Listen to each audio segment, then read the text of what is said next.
Everyone has something to share, in either wisdom, story, or logic. And it's clearly amazing to hear all the different missing links discovered by people, unique to their own journeys, and in how they have come to discover them. Together, we can help to build a bigger picture for a better future, for a brighter tomorrow. Let's stand united. Let's remove the veils, and let's create a new world together. Are you that missing link? Join Jesse Hale on the Missing Link Talk Show as he helps to unveil the mystery through the unique wisdom and story of others. 3, 2, 1. Welcome everybody here back to the Missing Link. Today we're excited to talk to someone that's had a 20-year tour experiencer, author of AUTOBIOGRAPhy, CERES, Colony, CAVALIER, and its sequel project STARMAKER. He hosts weekly startups through Talks on Tony, a Patreon group focused on disclosure, consciousness expansion, and remote viewing. He's created a memory recall course for others who suspect they may have been involved in similar programs. Welcome to the Missing Link, Tony Rodrigues. How are you doing today, brother? Hey, Jesse, I'm doing really good. I can't complain. Awesome. Well, why don't you start off with telling us about yourself, telling us about your journey, a little bit about your background, your education, your experience, anything about yourself that you'd like us to know, especially if they're hearing you here for the first time, maybe what part of the world you grew up in, what part of the world you're in now, if you can disclose that, just to share yourself with us, to the world, for anybody that's hearing you here now. Sure. So I'm a witness to basically top secret government programs. So I was taken into black programs that are affiliated all the way up with extraterrestrials. So boom, I said it. It's kind of a big statement, and my story is kind of a tall tale, but there's a great deal of evidence. There's a great deal that supports everything that I've brought forward. My name's Michael Anthony Rodrigues that I go by. I'm from a place, Ypsilanti, Michigan, near Ann Arbor, Michigan, southern Michigan. Originally, that's where I was born and lived, and now I'm in northern Michigan. And I'm a woodworker by trade, but I've moved out of that profession now because of the books and because of the tours, and I've started a learning software company that I'm basically doing full time. I was brushed elbows with somebody that said when I was a kid in school, 4th grade, I believe, that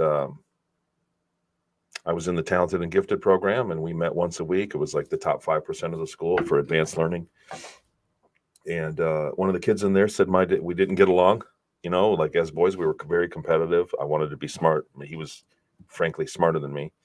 And he said, my dad's an Illuminati. What's your dad do? He was picking on me. And later that year, there was a back and forth. It's all covered in the book, so I'm going to be skipping things. So if it doesn't make sense to anybody watching, that's why the book is in depth. CERES, Colony, CAVALIER, it's called. But later on that year, in April of '82, his dad came in and was the judge of the science fair. And he said, Dad, that's that boy I told you about. And they had a weird conversation about me, third person, when I was walking by in the cafeteria. I'm a 10-year-old boy. And that was on a Wednesday morning. And on Thursday night, I woke up with ETs in my room, and I was abducted. And went through a program, put through medical procedures, and I woke up with no memory of who I was in a trauma-based mind control program in Southern California that was an offshoot of something that I believe was Project Grill Flame, funded by CIA experiments into remote viewing and what do they call that? I forget the phenomenon, remote... I always forget this phenomenon. The guys in the group always make fun of me too, where they're actually changing things, like remote influencing. That's what it is, remote influencing. Anyhow, it was a research into that. And I ended up being moved from there for a quick stay in Seattle. And I was owned by somebody in Seattle, a very wealthy businessman. Everybody's like, is it Bill Gates? It wasn't. But he was a practicing Satanist, and he was heavily involved in the local politics there. And then I was shipped off to a town in Peru called Puerto Tahuantinsuyo, Peru, which is no longer named that. Now it's called Boca, Colorado.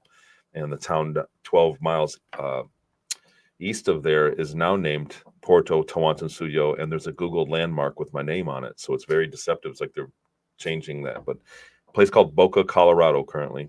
And they were drugging me. They were giving me drugs, and I'd be near death. And while I was under, I would channel accurate information, you know, whether the police were at the airport. We were on flights. They were shipping cocaine paste from there in Peru to Santa Marta, Colombia. And they would drug me halfway through the flight. And I would tell if the weather was bad or if there were police or if they were off course or whatever.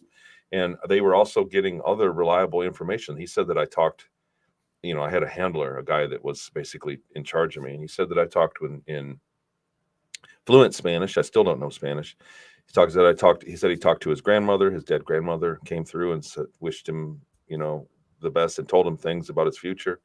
All different people, different personalities would speak through me, and I would be under for 5 or 6 hours each time. It was like once a month that it happened.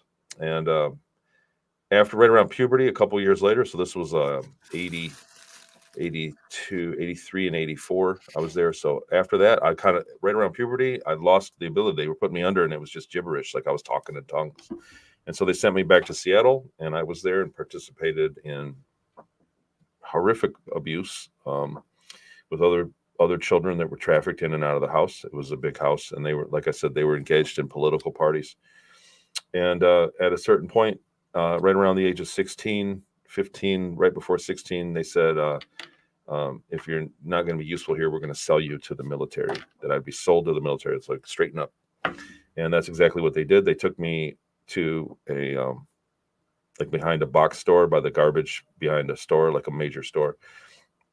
And 2 men picked me up and injected me with something. I was knocked out, put in a box van, and I woke up on a craft to the back of the moon. And this would have been 86, I want to say, 86, 82, 83, 84. Yeah, 80, end of 86, probably. And so there was a craft that took me to the back of the moon. And then I was retrained to be a support soldier role, and then flown via transport to Mars and had to stay there in a military program. And so I know that this is like, already, if anybody's listening and is not familiar with this, I know they're already going, what? You're crazy. This guy's Just to let you know, Tony, we've had here lots of different people that have had different experiences. We've interviewed Corey Good that talked about his 30-30. We've interviewed Elena Dannon, who at 9 years old got impregnated by some tall grays, and then some Nordic aliens came and pulled out that thing. familiar. So we're familiar with a lot of, you know, these wild experiences that people have had. Well, it's wonderful that other people have corroborating stories that overlap. So their overlap's a big deal, and some people want to claim that it's all their story. So it's not, you know, the truth is the truth, whether, no matter how many people experience it. But what I'm saying is, I'm not the only one, and there's been actually quite a bit of evidence that popped up in researching. I do a lot of researching, even recently, even just a few months ago. And thanks. I'm seeing these comments. Thank you very much, Tanis. But I wouldn't speak publicly about it if I hadn't any evidence behind it. And so there's been some evidence that's popped up, fortunately for me. Anyhow, so I went to Mars, and then that was a military program that had been canceled. It was deemed ineffective, and it was canceled, and I was sent to an underground city, an existing underground city, very modern, very plush, and reassessed and put through a learnings. This is where my learning company that I started is based on what I learned during that time on Mars, is advanced learning through decision making and adaptive decision making. So I was put through a process, and I was assessed and then retrained to be ship maintenance, and then sold off to something called the CERES Colony Corporation. Hold up my book so you guys can see how it's spelled. Everybody's like, what is CERES? They're very unfamiliar with it. So CERES Colony Cavalier is the book. That's my first book. And then Project STARMAKER is the sequel. It's just a sequel, a little short. It's a collection of short stories that are based inside this story. So, but I was sold to the CERES Colony Corporation, which is predominantly a Deutsch or German Deutsch culture breakaway from post-World War II or pre-World War II era. And that they have interstellar flight and are doing active trade missions every day with ET species from all over the cosmos. So space is very accessible. It takes not a long time to go very, very far once you can do the wormhole. Once they can, the ships have self-portaling capability, three drives on the ship. And so we went very far in space, and we contacted many different species trying to trade goods for tech or tech for tech. I don't know if that got through, but so anyhow, that's what I'm doing now. And I have a Patreon group. I was on YouTube quite a bit. I had 300 or 400 YouTube individual interviews, such as this one, or like this one, and they got scrubbed back when YouTube really got hawkish about deleting people. And I noticed that my interviews got scrubbed, and that really motivated me to finish the book. And I moved my show. I had a show at the time. Moved it onto Patreon, put $5 a month, like a paywall, so that it got rid of the a lot of the trolls, and that it also protects it from being scrubbed. And so that's where I'm at now. And what's happened is the Patreon has turned into a lot of groups that meet weekly. I have a remote influencing group where we use the techniques that I remember from my time in California and my time in Peru. The techniques, because I went back and researched all of those programs. And lo and behold, other people are like, "This is exactly what I remember." And other people, we uncovered a lot of CIA documents, and we started doing things based on those techniques of going into a deep meditation or higher focus state, and kind of picked up where that work went off. And we do it for good things. We heal people, we help people find friends. Like, there's a lot when everybody sets an intention and meditates on it and focuses it, you can really make things happen. So that's remote influencing. And then by extension, we're curious about, and as an exercise, we did remote viewing, and we had such great results in remote viewing that I now have a remote viewing group that is pretty new and fledgling. It's hard to get it on a great schedule.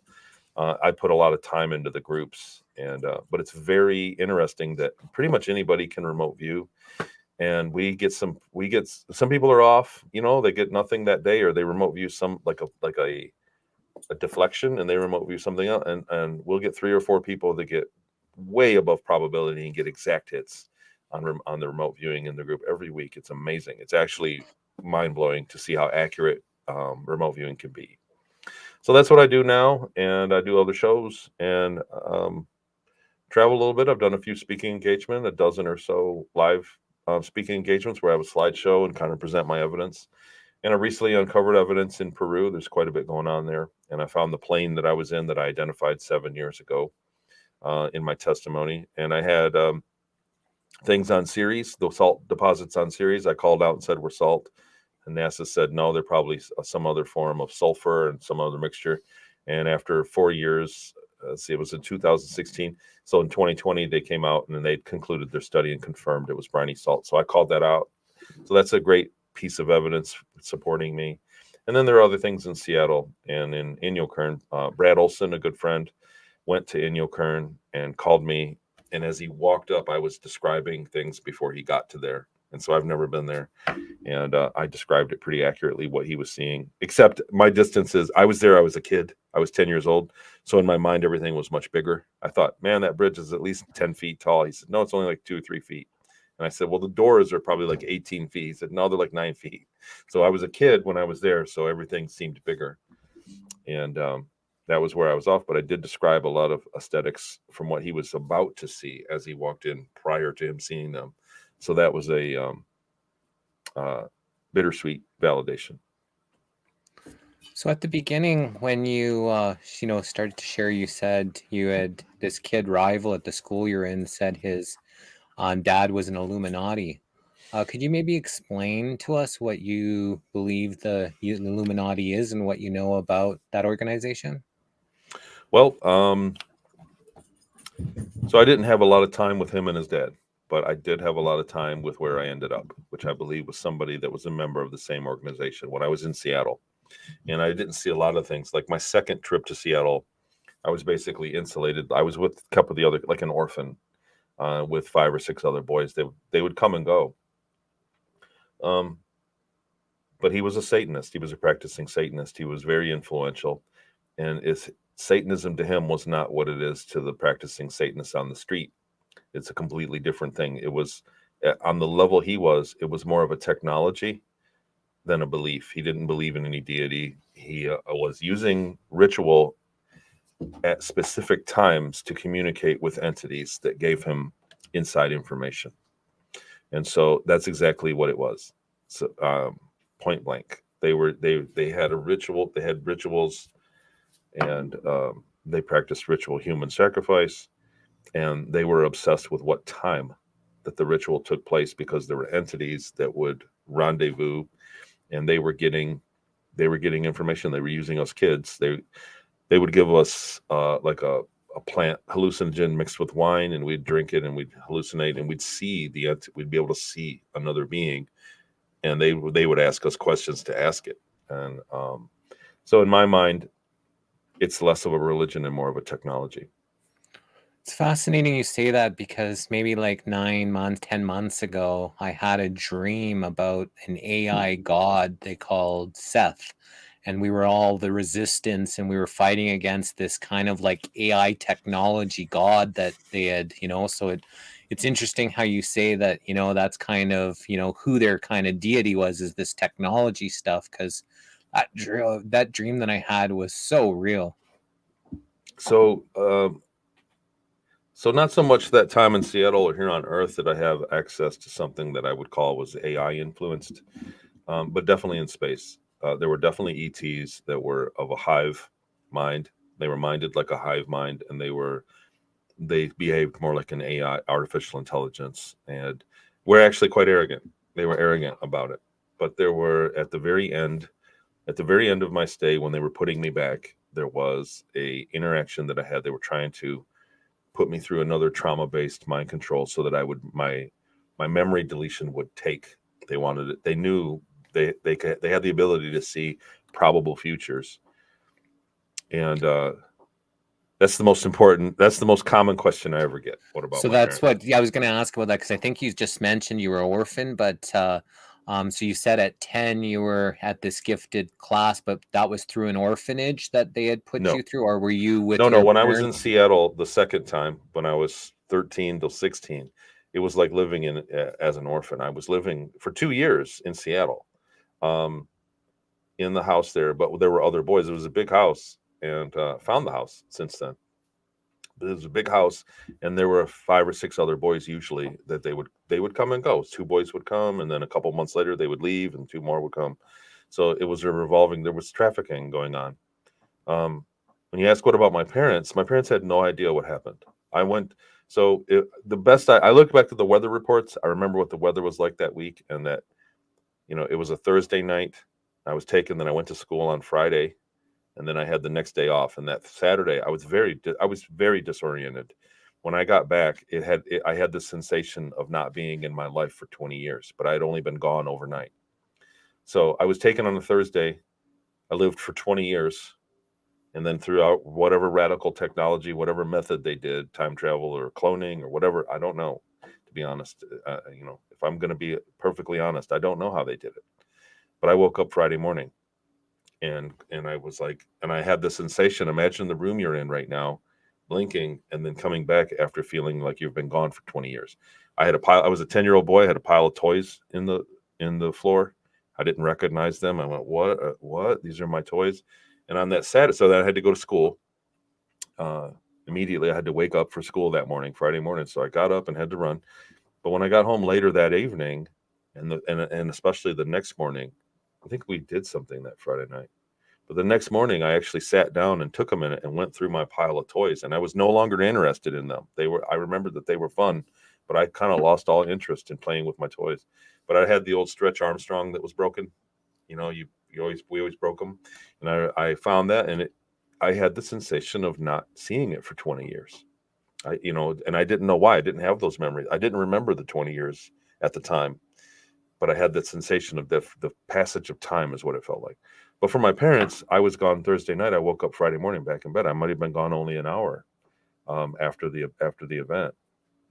And so everybody asked, what about your parents while you were gone? So yes, there were 2 of me. So in the 80s, there was a Tony in Michigan, and there was a Tony in Peru and Seattle. So people go, well, maybe that was a different past life or some other thing, but no, the same songs were on the radio. the same song. There was an Aerosmith song that I remembered.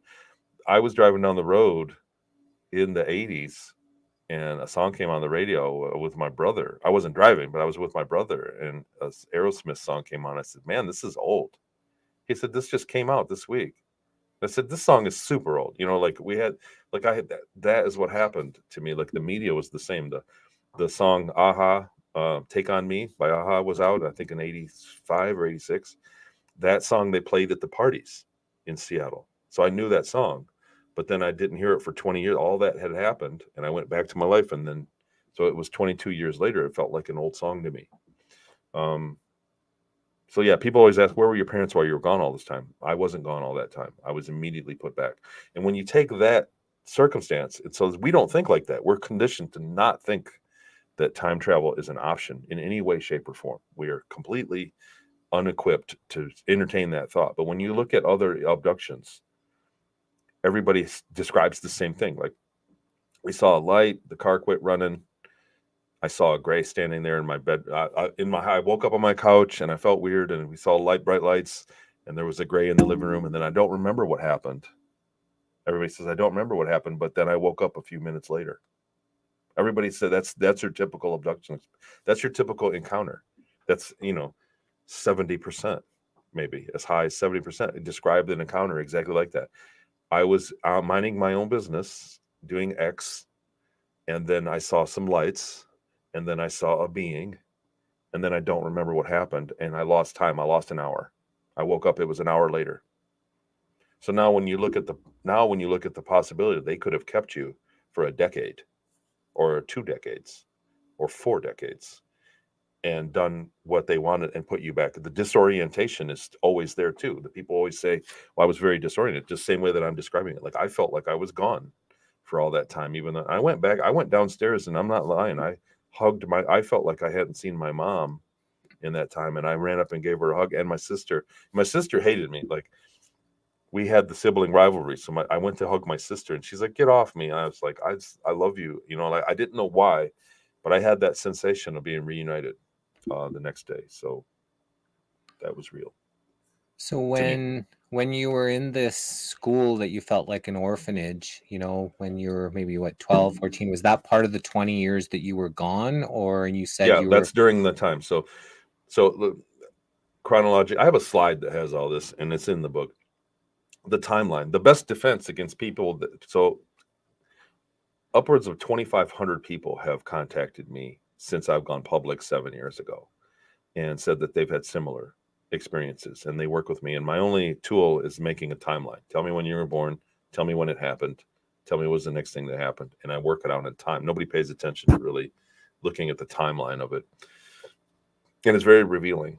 So when you think about it like this, the best I can tell was April 17th, a Thursday, April 17th, 1982. I was taken in the middle of the night and went to a ET base for the night, for X amount of days, maybe, and woke up in Inyokern, California, in a portable. Those buildings have been changed. They've been demolished and changed now. But, and was there for the better part of the year, the rest of the year. So April, May, June, July, August, September, October, November, December, January. So 9 months. And then when I got to Peru, it was right after I was taken to Seattle. It was 9 months later, I went to Peru. And because it was right after the New Year's Eve celebration of 83. So people were wearing 82 T-shirts, and they were making fun of them, I remember. So right after New Year's in 83. And I was there for 2 years, and then I went to Seattle, and that's the situation that you're asking about. So I went to Seattle, and I was there for 2 years. We were heavily sexually abused at that point. So, I haven't mentioned it. I kind of don't dwell on it. And then I was sold off in the military. So it would have been 84, 86, sold to the military. And I was on Mars, the moon and Mars for a short time, a few months, two months before I ended up being retrained. And then Mars, maybe another 6 months of going to school on Mars, and then sold to the CERES Colony Corporation. And I was there for the remainder of my stay for the rest of the 20 years, then shipped back to the moon and woke up in my body, in my bed the next day. Wow. So When you woke up the next day, so you're 10, you've experienced this 20 years of trauma, and at the time you wake up, you don't remember a lot of it. Like a lot of this stuff has come over the years where you start recollecting some of the stuff that had happened to you during that time when you were 10. That's a great question. So immediately, no, I knew something happened. And my sister the next morning over breakfast, she said, "You guys see the lights last night, the bright lights?" And we all kind of ignored it. And for the next few weeks, nothing really happened. But there was a strange doctor visit follow up. They called and had me come to the doctor. And then when I got there, my doctor had mysteriously won a trip to a convention, and there was another doctor there. And so they took me in for an examination. And all he asked me was what have you been dreaming lately? How are your dreams? Like that was all he said overnight. He was a brain surgeon, a young guy. So that was awkward. But after a period of weeks, I really can't nail down a time frame. But after the event, period of weeks, I began to remember the first 30 minutes, the abduction experience. The first 30 minutes of being taken, those memories came back quick. And I always had those memories throughout my life. When bleed through memories started to happen later, when I was 17 and 19 and in my early 20s, when I started to they were not dreams. They were in the middle of the day. I would remember working, having a career on a spaceship. And I would go, that's weird. And I thought maybe that they had abducted me again. I thought that I had been abducted multiple times and didn't remember the abduction. It wasn't until 2015 that I heard about them taking you for 20 years, and I went, "Oh God, that's what happened." That's why all the memories are there. So I had individual memories of always being a different age, being a boy in Seattle, and then being like a teenager going through the moon thing and Mars, and then being an adult on Ceres working on the ship. I had memories of, and they didn't make sense to me. So when I learned from watching a Randy Kramer interview, he explained the quantum time dilation as he put it, that it's 20-year increments. And I went, oh God, that's exactly what happened. And then the rest of the memories came. But the original abduction, and another thing that's of note is that everybody I work with, a high percentage of them remember the abduction experience. So the first 15 to 20 minutes of the experience, those memories seem to be harder for them to erase. So at 10, you have this experience for 20 years. You have a whole detailed recollection kind of now. It seems like you're, very well, detailed of what had happened during those 20 years at 10. And then you come back to your body.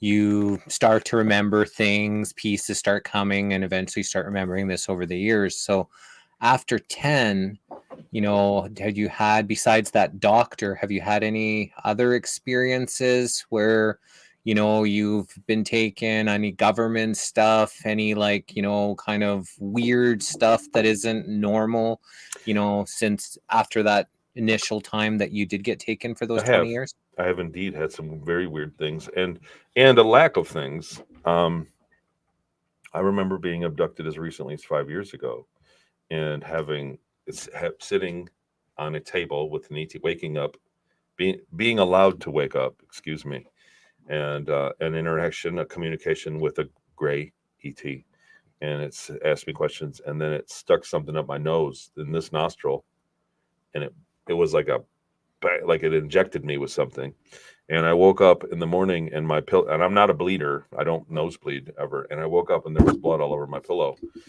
and recently I had a medical emergency a month ago. And so they took me. I spent the afternoon in the hospital, and they did CAT scans on me, and EKGs. They were checking me out. They didn't know what was wrong with me, but in the CAT scan, am I saying that right? They did a CAT scan, a regular one, and then they did one with contrast. And when I went to my regular physician for the follow up, she read the report to me, and she said, "You have something right here.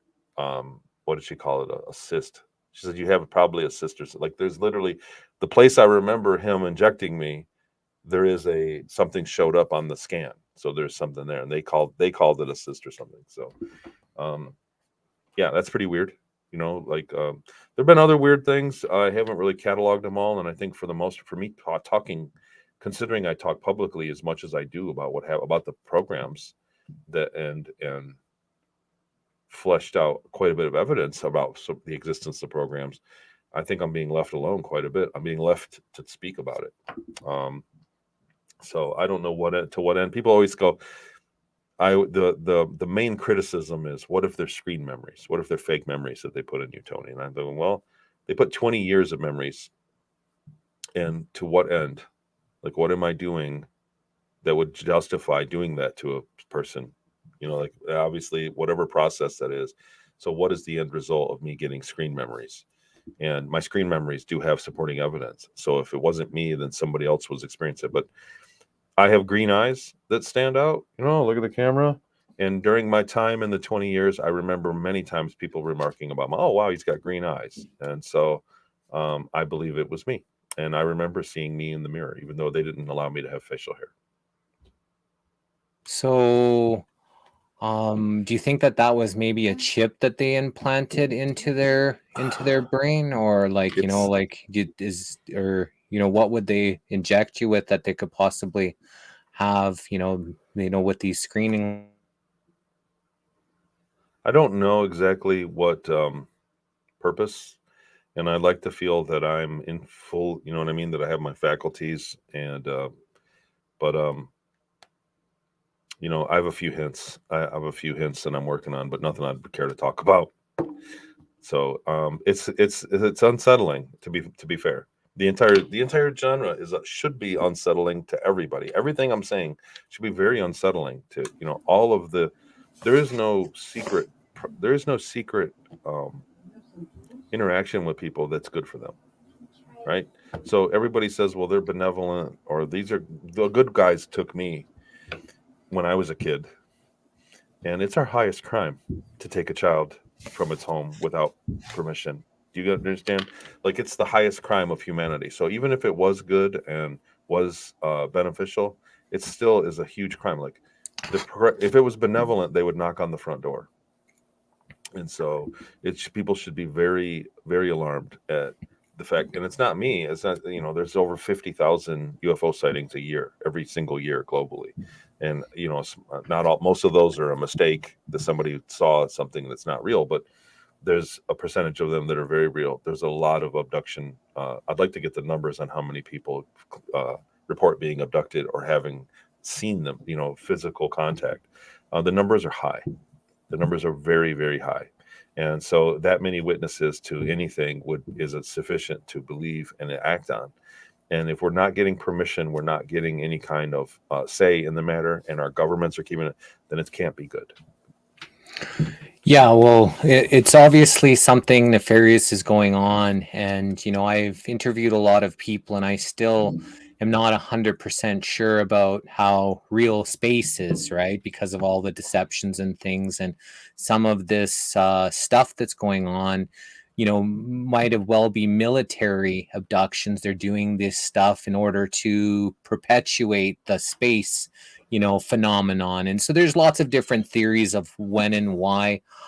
Karen is asking, are ETs other beings fallen angels, and Galactivision, are they all fallen ones? If, you know, some people believe that, you know, these things are maybe demons, and they're, you know, portraying themselves as these aliens or other races, but it could be like, are you religious at all? I'm very religious. Well, I'm not very religious, but I believe in God. And actually, the programs tried to push atheism on us. They wanted, you know, an atheist is easier to get to talk into pulling a trigger against another living thing than somebody that's got faith. Look, so when I say my memories, we talk about them. What I've talked about quickly and what is in the book is a short description. I remember going to 4 or 5 separate planets a day for better than a decade. That was my work day. I was a cargo engineer. And towards the end, the last 3 years, we went to 5 or 6 different planets throughout the galaxy and to other galaxies every day. They each had their own ETs. They were not demons. They were people just like us, whether they looked like us or not.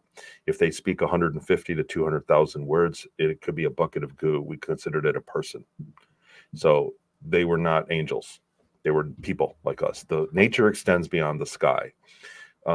as far as the space not being there, just join an astronomy club. You can see it with your own eyes. You can get 2 telescopes and chart stellar drift. You can see something called parallax, and you can see how far things are in the universe. You can see how far nebula are, how planets are, how far the stars are, how far the sun is. You can see all these things with your own eyes, and they're very simple math. Astronomy devastates the idea that space is not real. Anybody that entertains flat Earth or that there's a screen up there is just ignorant of what astronomy is at. You can join a local astronomy club, and in 6 months you'll gain enough knowledge and you'll see enough things with your own eyes that to prove that space is 100% real. So as far as the religious aspect of it, that's what we cover in kind of the remote view research. We also extend beyond our life. We're bigger than our body.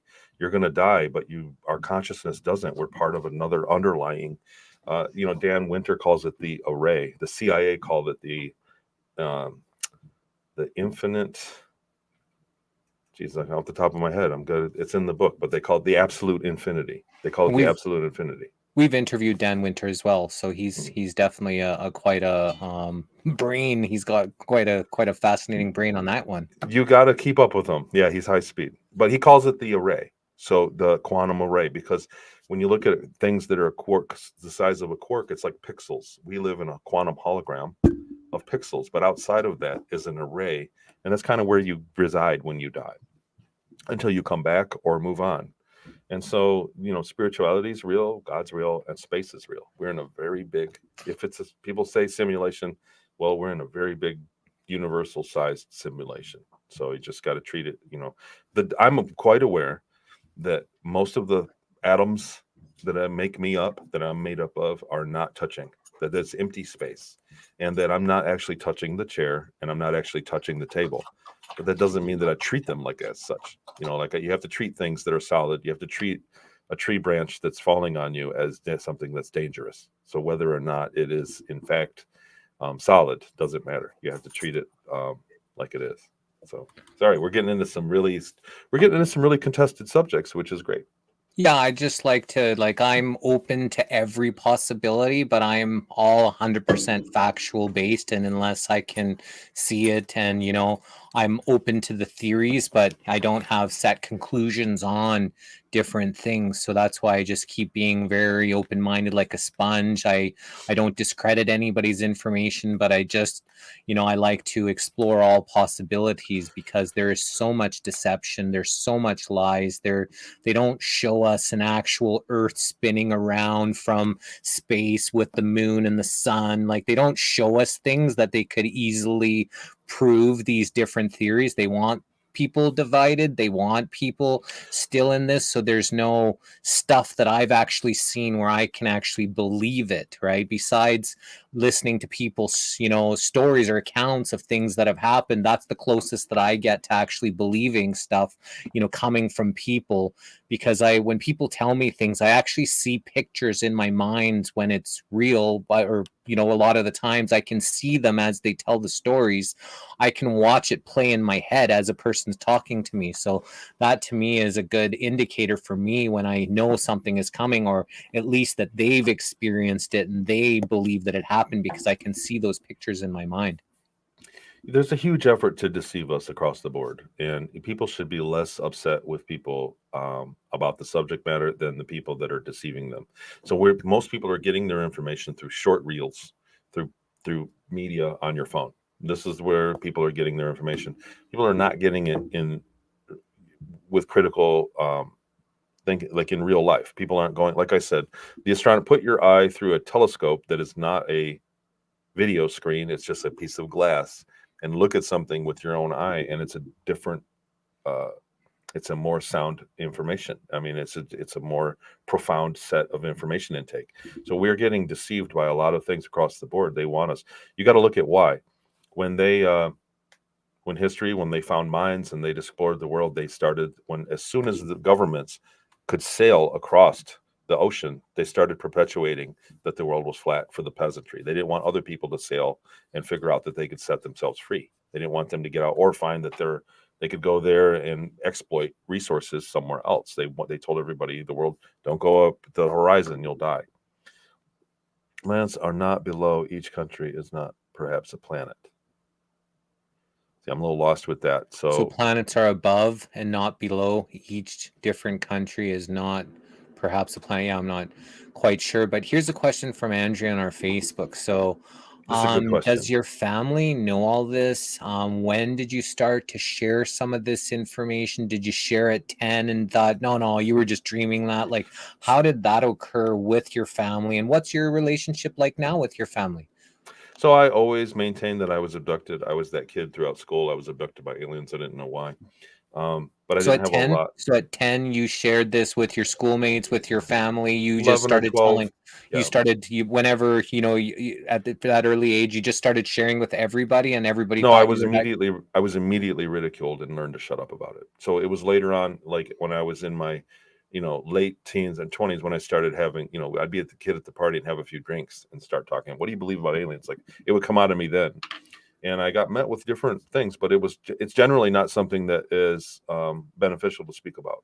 100%. It's not beneficial to speak about it in public. When I got my memories back, so I was married. I was living on Maui at the time, and I have raised 3 girls. And my wife was, if their aliens are real, they'd be in the Bible. That's what she doesn't give any thought to anything. And I sat down with her and I said, look, we set our phones on. We went out by a campfire. And I said, look, this is what I remember. It took 3 days for me to explain everything that many memories came back. And over the course of 3 evenings. And I said, look, I need you to pick this apart. I need you to criticize me. Like, I need you to convince me that this didn't happen. And I'm going to tell you what happened. And at the end of 3 days, she said, I can't think of anything. She tried. I said, you know what I mean? I was like, please. I still kind of hang on a thread. Like, if I were proven wrong, it would let me off the hook on a lot of things, right? If there was some evidence that came and said, nope, this is what happened. Here's a picture of Tony and that, blah. But that hasn't happened. In fact, every time I explore another avenue, more evidence supports me. So that was my wife in the beginning, and I started talking about it publicly, and my family and everybody basically didn't know. And I thought I was going to do 1 or 2 interviews and then just go back to my life, that let the pros handle it. And over time, it was more and more interviews. And then we moved back to Michigan, and then the family here found out about it. And then when my book came out, my sister saw a link. I had like the family and friends from high school. I have a click on Facebook, so I'd share and they wouldn't see it. And so I shared, but it got to my sister and she said, oh, your book. I bought your book and I bought one for Mom. And I did not want my mom to see it at all. They had no idea. They thought that an ET interaction would be benevolent and some kind of high, of course, if they can fly in space, then of course they're morally sound. They're morally better than us and they would treat you good. I wish I was abducted. Why didn't they take me? But when they read my book and found out that it was actually a horrible experience, that it was a very traumatic experience. My mom was very angry. She didn't finish the book, and and I always was protecting her against it because I thought that she's the kind of person that would find a way to blame herself, and that's exactly what she did. So, but we talk about it. They're all aware of it. They're aware of what I do, and some of the family doesn't believe it, and they reject the information, and I don't go to the Christmas party for that reason. I don't force this on anybody. So what happened to me, my account to date, I have learned to not force on anybody. In order to believe what I'm telling you, most people must unbelieve something. And so it's not up to me to do. I just present anybody that asks, I answer and I tell them the story. And that's what I've done since 2015. So Karen, was that follow-up to that planet above and not below? She says there is a space up there with planets like we were taught. So you Yes. believe that the solar system, we're a spinning ball that's circling Yes. around the sun, and the planets are like, Seen it so with my like own eyes. the heliocentric model is something that you firmly, Yes. believe is true. So what flat Earth theory and the sphere, all this other theory, didn't happen until we started getting whistleblowers about the secret space program. Like, when did flat Earth start? So Well, that's not they used to only teach the flat earth until I think it was the 40s or whatever, the 50s. There was the flat earth. So I've been hearing a lot of different right. evidence. And then So once Roswell comes out, it went to the heliocentric model. And now they're trying to convince everyone that there was never a flat earth. And that's just a new psyop. So that's what I'm saying. Everything is so confusing for me when I research everything with an open mind. I don't believe it's one way or another. I don't believe we are a spinning ball, but I also don't believe we're flat. I believe we're lied to about so many different things that I have no. Actually, I have a friend that's sending me all kinds of mathematical evidence, and he's showing me about the spinning ball and all this kind of stuff. Like, he's firmly believes it, and he thinks that. So I'm researching as much as I can, but I don't have I'm not swayed one way or another yet, so because unless also I see it with my own eyes, I so you won't. live in Canada where there's not a great deal of astronomy. Like I lived on Maui, where it was the third best place on the planet to observe the stars because of upper laminar airflow. So we had the AOS telescope, which is a 4-meter military telescope there that I had access to, and they called it Science City, and the Falks telescope, a 1-meter telescope that was publicly used by the University of Hawaii, and the Planets telescope was being developed, and what is the other one? Pan Stars, that was under development when I was there, and I joined the astronomy club. I have my own collection of telescopes, but you're in an area that's not astronomy hot. So there's like California, Chile, the Big Island of Hawaii. So if you live in these areas, the sky is much brighter. So when you put a telescope on it, you get a much clearer image. And I would just say look for a local astronomy club. There's got to be one in your Facebook group or like on Craigslist, like local, whatever the local college they should have an astronomy department. And I would just say they have usually like weekly or monthly meetings, and go out and hang out and do a star party, man. After seeing all that stuff with your own eyes, and then just getting your head around how the stars change and how the orbits change, there's absolutely no way that it's a screen up there. It's impossible. You can look at it, and like I said, with parallax, the same way that you can make a basket because you have two eyes, they can use two telescopes on separate continents, and they can see how far away things are. And so with parallax and astronomy, there's space is very real. So that's all the evidence you really need. There's no way to disprove parallax. And so the math and everything, like I said, the flat Earth, and now they're talking about simulation theory. It's a simulation. That's why the flat Earth stuff doesn't match up. That's why it's tweaked, because it's not actually real. It's like you're in a computer simulation. So that's great and everything, but there's just too much that it doesn't. It's just easier to have reality than it is to go through all the trouble of running a simulation. Like, think of the power requirements and the effort that would go into a simulation times 8 billion people or 7 billion people. It just doesn't make any sense. It's easier to just have, you know what I mean? Like the Occam's, the easiest thing is the most probable to be true. And it's just easier that we're in a reality on a globe. The way that the water works and the sun works with the sunrise and the sunset also doesn't work in a flat Earth theory either. So, like I said, astronomy is the answer to that, and that's the one thing that all of the arguments against a sphere Earth dance around. They just ignore astronomy. Astronomy doesn't exist. Well, what I find, especially with that simulation theory, is that, it does kind of coincide with people on different timelines, like how some people would believe you and some people wouldn't. Some people believe, if people believe that this is a round spinning ball, then it's real for them. The people that believe that this is a flat Earth, it's real for them. Everybody's living on different timelines, which coincide to one. Right. So some people that I've had even on the program here, they have no hesitation to say that this Earth is flat, and they have all their evidence and support and all this. They've gone and debated other people, but to them, the flat is real. And so for that timeline for them, and for everyone else that believes that that's real. So that's why when it I've says heard this, that too. this simulation theory, you know, is definitely a possibility, because you'll speak to some people that just love the pharmaceuticals and love getting injected by these toxic substances and think that that's the best thing ever. And then there's other over people that get time, really sick from it, right? yeah, over And time we see people that have the results of believing one thing or the other. But the thing, I've heard that argument before. Like, I don't even call it argument. I've heard that perspective before. That's the word for it. Like, that I believe that it's flat, and there. But if we're both on a boat and I believe the ocean is deep and you believe it's shallow, if the boat, that doesn't mean the boat's going to run aground. So our beliefs, our individual beliefs, can't manufacture the shared reality for the person next to you. So we have to share the reality that we are in the room. Like, if I believe my room has a door over there and you believe that it doesn't change the essence of the room. We're both in a room that exists in what we believe about it.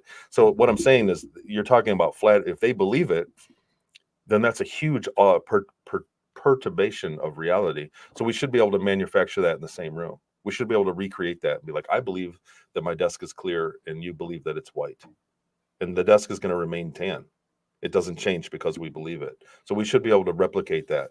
And that doesn't happen. And you're talking about the entire globe with 7 billion other people experiencing reality on the globe as well. So I can call up my friends in Asia right now and it's quite dark.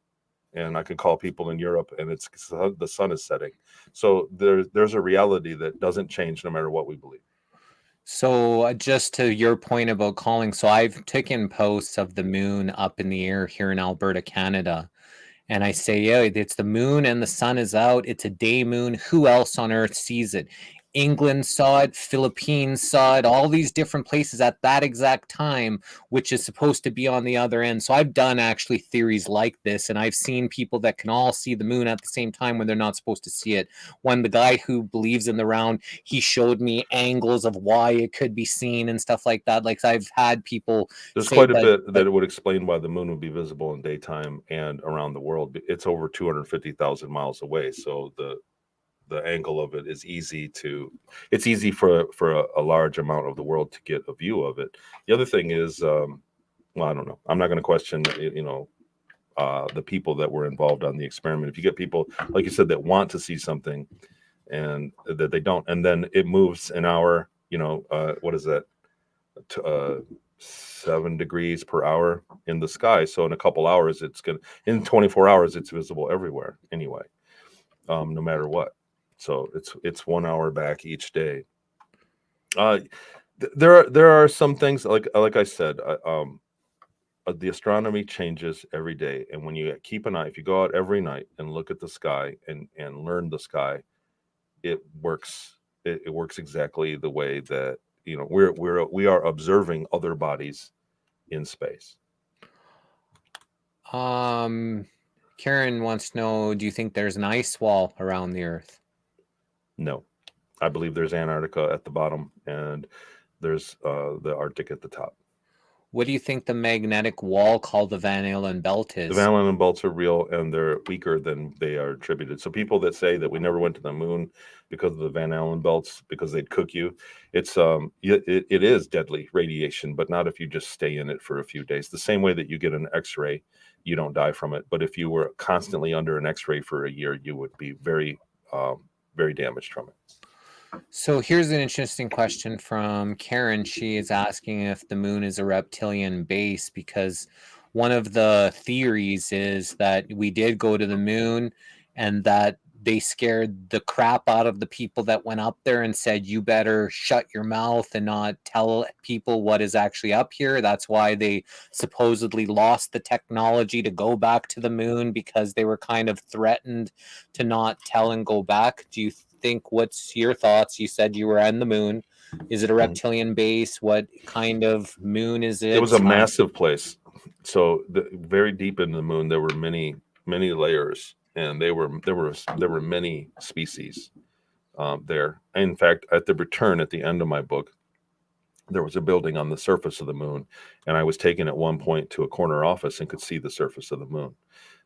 It was dark at the time, though, so I didn't get a lot of detail. But yeah, there is definitely bases. There are several bases there. It's not just one. When you talk about getting into space, like we're not talking about one species that we deal with. We're talking about groups that are organized the same way that the United States has several different cultures of people that live in the United States. When you deal with one group in space, they're made up of hundreds of worlds, of hundreds of thousands of different species. So people go, it's the reptilians. It's not. It's more like the United States, or it's more like a part of the world that has a diverse makeup culture. So, but yeah, there are massive facilities on the back of the moon. Interesting comment here from Catherine on our Facebook. She says, have taken the temperature of the moon, shade and no shade. The shade was warmer than the no shade. I'm not sure how she took the temperature of the moon, but apparently, have you heard that in the shaded area of the moon was warmer than when there was no shade?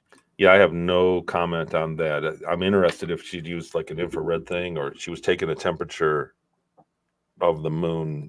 I don't know if that was during an eclipse or what that was, like what method you would take the temperature of the moon with. It seems like you would be beholden to your ambient temperature regardless.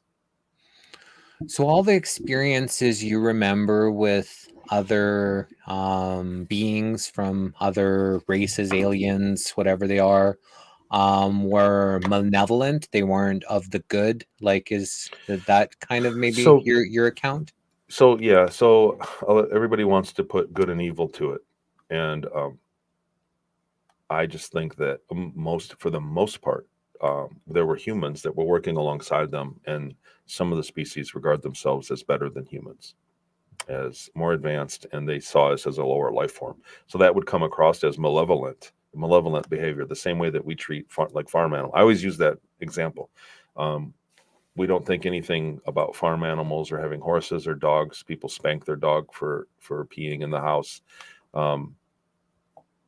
Electronic gauge. Yeah, Catherine, I'm still not sure how that works though. But Catherine, I'll tell you what, I would love to talk to you more about it. You can email me through my website, TonyRodrigues.com, and I'd like to check that out. But what I'm saying about the malevolence, my experience that I remember is they were people. So the same way that the United States is regarded by many places in the world as a good place, and many cultures in the world, if you go to Iran and you say U.S., it's an evil place, that all of us are evil and should be put to death. So it's the perspective, but the reality is that we're neither. We're just people, and depending on our perspective and what our needs are for the moment is how we behave. And the ETs are the exact same way. And like I said, some of them view us as a lower life form, and some of them don't. Some of them view us as a valuable life form. So that's your benevolent and malevolent perspective. But it's just what their agenda. It's what their people just the same. I think that when you look at media, every book, every story in school, every movie, everything always has a good guy and a bad guy. Our entire makeup of what we've seen through media is that there's always a good guy that's always good, and there's always a bad guy that's always bad. And that's not the case. Like, I'm not a good guy and I'm not a bad guy. I'm a good guy, but I mean, in traffic, I'll cut you off and beat my horn. You know what I mean? Like, I can be somebody, wow, what a jerk. But it's my perspective that gets that. It's only my perspective that causes me to behave a way that if somebody else is brand new might see me behaving and go, this guy's really bad. But it's my perspective that led me to that. And then I'm a good guy, but it's also my perspective of what I'm nurturing that makes me feel good. So there's a duality in everything, is what I'm saying. And the species up there is it's their agenda that makes them good or bad, and their regard for life that makes them good or bad. So I was in a military program. If you're in the military, you don't get treated. It's not kumbaya. So you get treated on what's going on at the time there, and that's it. And they treat you like shit. It was predominantly the military, and so there was a goal in mind. There was an agenda in play with me and where I was. So I was a low level. I was low level labor in a military setting. So yeah, so that's bad. So that wasn't great. It wasn't good. Did you ever join like the actual military here on Earth? Like, have you ever gone into a No, and there were times when I wanted to, and I was immediately like, I feel like they programmed it not to happen. Now, do you think that, like, have you physically gone off besides that 20 and 20, like these accounts where kind of you were in your bed, you kind of woke up and you remember what happened, but do you ever remember, like, since like an alien coming and saying, hey, let's go, or zapping you out of your bed and I taking don't you think to so. some of these places? I think at one point, the military abducted me when I was in Maui after I got my memories back and questioned me. I think I was taken and questioned and then put back in bed. I think there was one night where that happened, and but that's it. No since abductions other than what I said with the implant earlier. Wow. So do you were kind of mentioning, but do you believe that there are some benevolent and malevolent, forces out there that are maybe fighting against each other, some trying to help, some trying to enslave? Like, do you think that there are some like draconians and maybe some, Palladians? They're kind of battling over, this Earth realm. Yeah, I'm really scared about people that identify every ET as they're a Nocturian, they're a Palladian. Like, the fact is that they're coming from stars that we have no names for. Most of them, they come from places where we don't have a name because it's a star beyond what we see in the sky. And so people that have the names of everything, it's not a neighborhood up there. It's not all the Palladians and the Arcturians and the Rigel. They're not nearby. That's basically mostly a nearby few groups that overlap.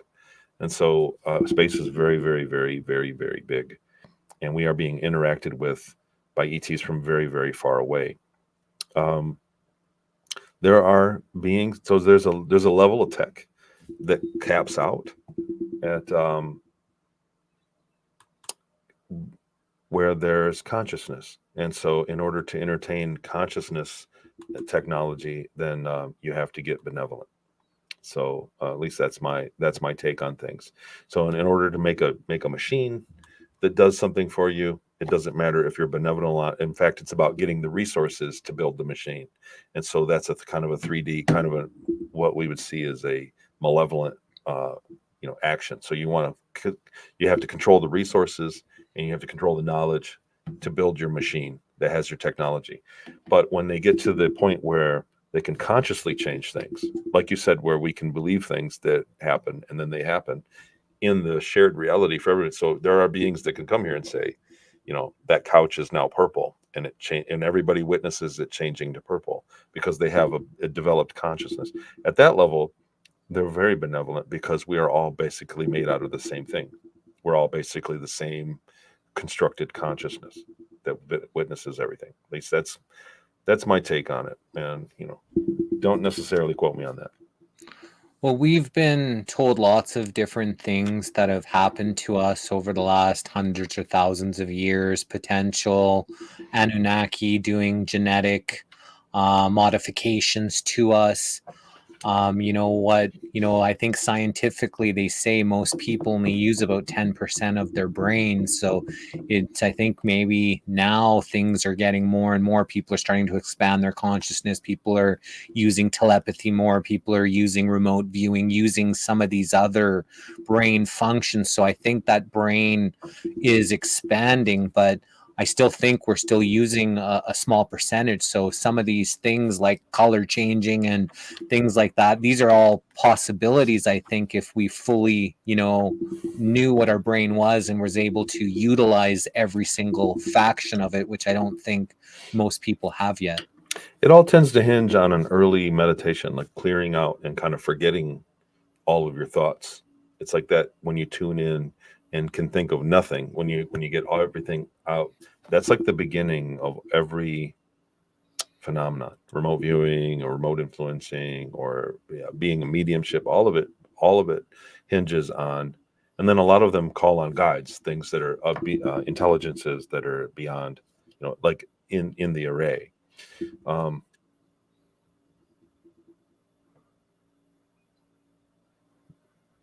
Yeah, I'm trying to catch up on these comments. These are great. But yeah, you're definitely right. You know, a friend of mine, a person that I met who is a very profound QHHT hypnotherapist, Suzanne Spooner, worked with Dolores Cannon back in the day, and she said that back when they used to perform QHHT 10 or 20 years ago, I don't know the time frame, nobody would remember their experience. They would put them under, they'd be hypnotized, and then they would speak and they'd record it. And when they woke up, nobody would remember anything that they said. Nobody, out of thousands of people, hundreds of people. And then nowadays they all remember. So nothing's changed. It's the same exact it's the same performance, the same hypnosis, method. It's the same exact method, and it's the same pie slice of people, but now they all remember. So as a collective, we've evolved in some way that that we are unaware of. So there is an evolution taking place. We're also all communicating. We didn't have shows like this 20 or 30 years ago that we could say half of this stuff on, and no one would ever have access to it. So to learn that other people are doing remote viewing, for instance, most of the people never knew. So now you can discover it and go, wait a minute. I think, and everybody kind of has, I think everybody's got a weird story, right, in the back of their life. Everybody's seen something. And so now when you can find other people and corroborate, then you can actually start to really investigate and pick it apart and then go, wait a minute, I did that too. Let me try it and start to get good at it. And so that's putting us all in touch with the array, which is where it all comes from.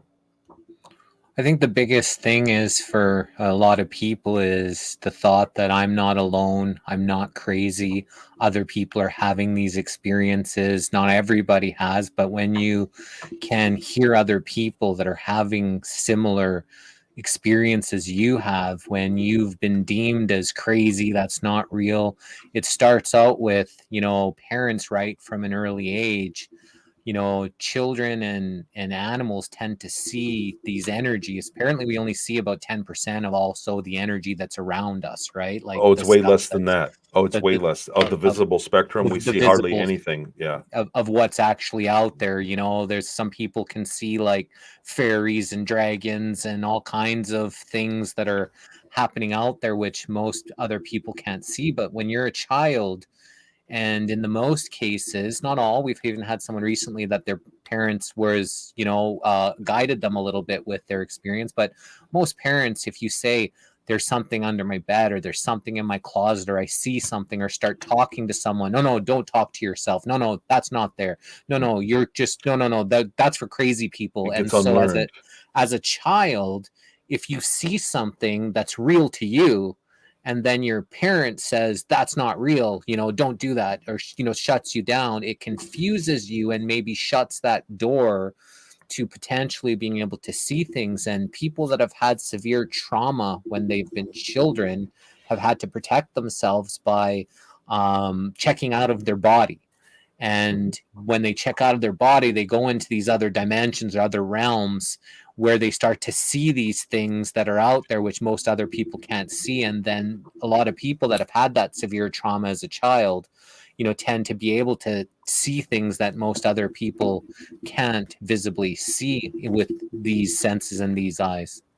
Yeah, a lot of people just have been trained to not share what they feel, or what people dream the future all the time. That's a very common thing. Most people dream the events of the day to come at some point in their life. Everybody, there's a real statistical thing about that, where people dream and then later on it comes through, the deja vu thing. And there are many versions of it. So some versions are medically explainable, but many of them are not. But nobody talks about it. So nobody mentions it because there's a stigma. So there's a price to pay. Even take what I'm sharing, my story, my book. I've had plenty of people that said, "Oh, you wrote a book." They were good friends, acquaintances at the local restaurant that I see every day for a year. They go, "Oh, you wrote a book? I didn't know." And I go, "Yeah, don't read it."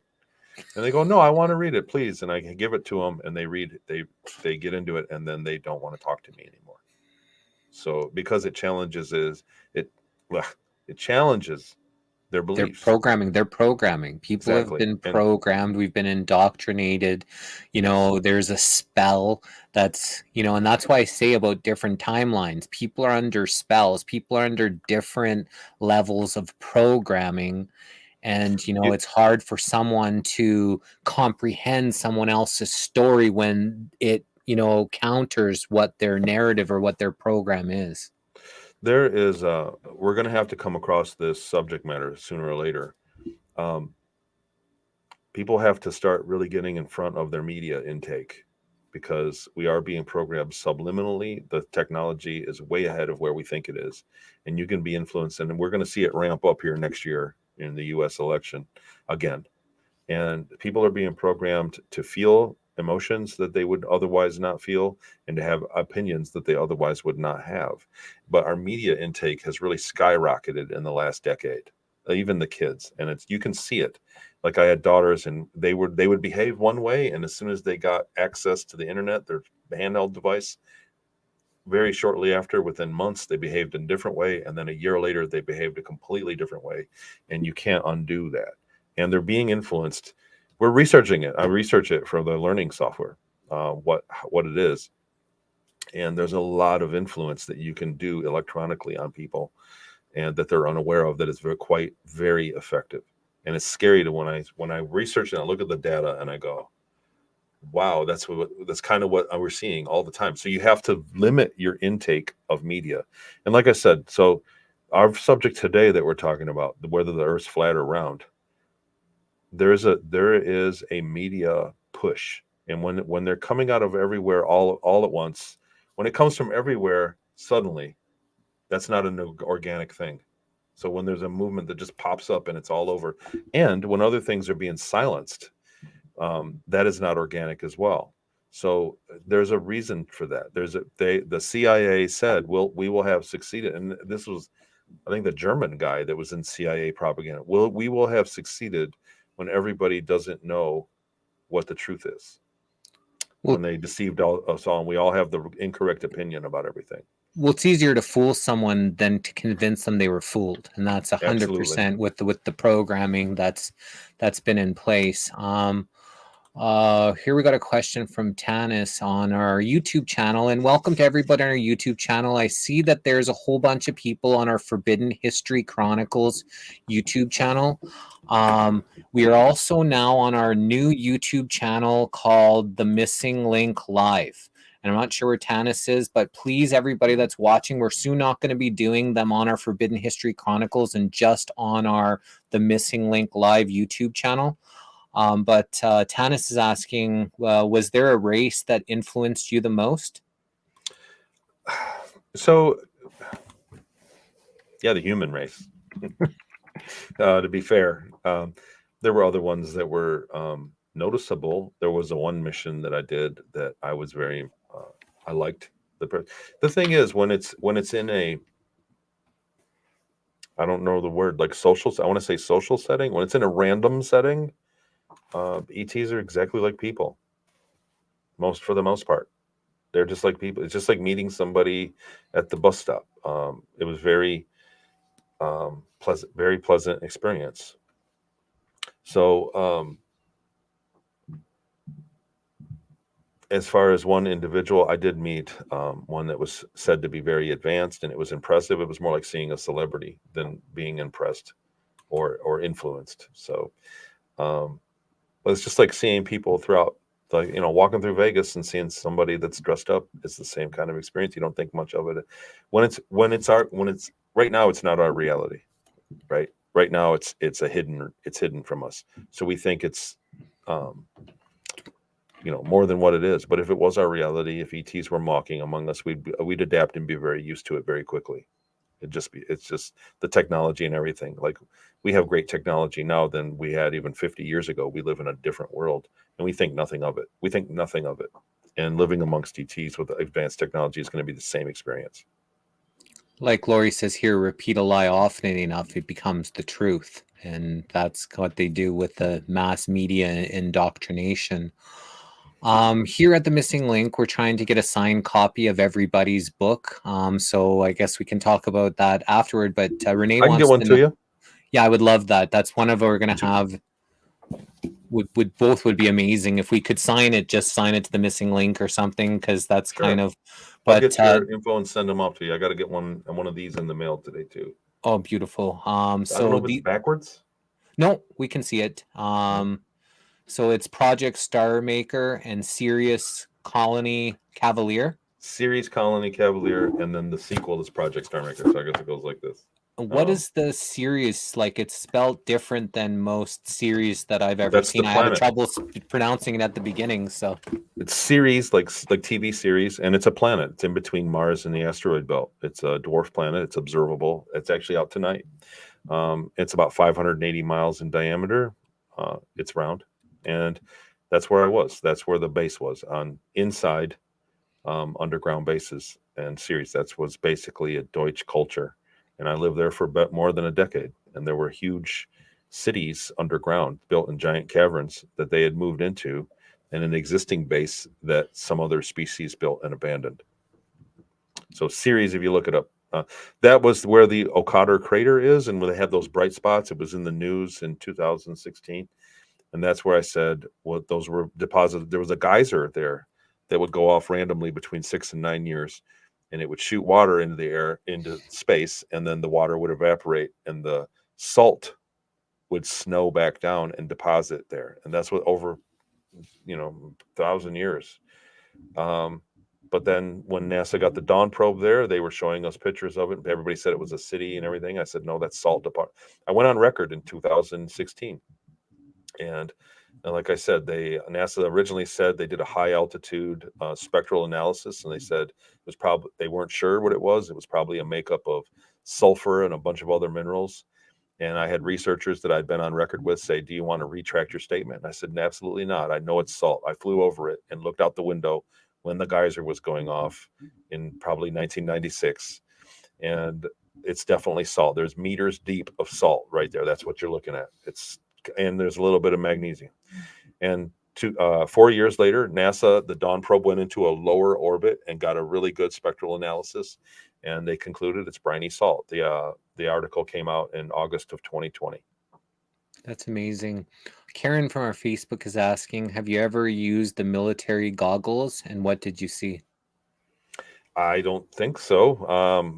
I'm not sure what kind of, the night vision. Yeah, I'm not really sure. So Karen, so are they now amongst us? Is the queen a reptile? Are people hybrids? Or there people, sometimes people say there's a shapeshifter. I just saw a video of a lady on a plane who saw some guy shapeshift, and she freaked out. Get me off this plane, I can't be here with this guy. And she actually believed that this guy must have shapeshift or saw his eyes or whatever he did. So do you think that there are other races here walking amongst us? I think absolutely there are. Absolutely. So there are many races. The human biology is common through the cosmos, especially nearby. As far as shapeshifting, I never personally saw any. We heard of things that could happen. We heard it was an urban legend to us when we were up there, but I never saw it physically. So I can't say that yes. I can't give you a yes or no on that. But yeah, they absolutely walk among us, and there are even a lot of reports of beings that they'll walk right in broad daylight, and you'll see a cloud, a puff of smoke, because they have a shield, and they do have they do have camouflage, the ability to turn invisible. That is something that even our U.S. military has now. Well, we have invisible jets, we have invisible drones, and there's rumors that we have invisible soldiers. So that is a very real thing. So these cloaking ships that we've been seeing from Star Trek, the cloaking device, like this stuff is real. A lot of people believe that they hide in clouds. Just to help with the cloaking. So, people don't see every time someone, look, there's ships. Every cloud is a ship, every cloud is not a ship. They don't, if they're going to linger, in an area for a long time, they'll be at high altitude where you can't see them anyway. There's no need to come down at a low altitude for them. So the cloud thing is kind of like, doesn't make sense to me. So our ship, we would go to planets and do trade missions, and we would park in the upper atmosphere where nobody could see us, and we would wait there for hours until we got permission to come down. And so we were never in a cloud. We never would risk being down there where a cloud could blow away or dissipate. And we were very high up. The ships have no problem staying in space. It's a very short journey down to the planet from 100 miles away. It takes less than a second. And so parking in clouds and floating around doesn't make any sense to me. How would you come down? Is it like a beam me up Scotty, or would it be like a little ship that would take you down to the? We would go right to proximity. There, we did have smaller craft that would go down. We would go right to proximity. The ship was capped at 10 meters above any surface, so it could go in the water. It could go underwater, but when it went to, even if they shut it off, like there was a technology that even if it lost power, it would still stay floating at 10 meters above. There was an independent system in the ship that did that, and it was called the Spider because it had 8 cables, 4 cables, and they had 2 of them, and it would go, and it was a little 3 or 4 man elevator that we would ride down. So the ship would come down and we'd ride down, and then the cargo, we had cargo, we had cranes and other things that would lower. We had vortex cranes, vortex loader, it was called, and but we would get in close proximity and just take the elevator down. Kate, who's been connected, a supporter of the Missing Link for a while now, she says, out of all the disclosure people, I find Tony the most credible, and he brings everything down to earth in a practical, relatable terms. He's very authentic and honest, no frills and no pretenses, and always seeking the truth. So I just thought it'd be nice to just hear that from someone that has been connected with us for a while. Oh, it's great to hear. Thanks, Kate. John Wilkes says, do they use plants for underground ecosystems?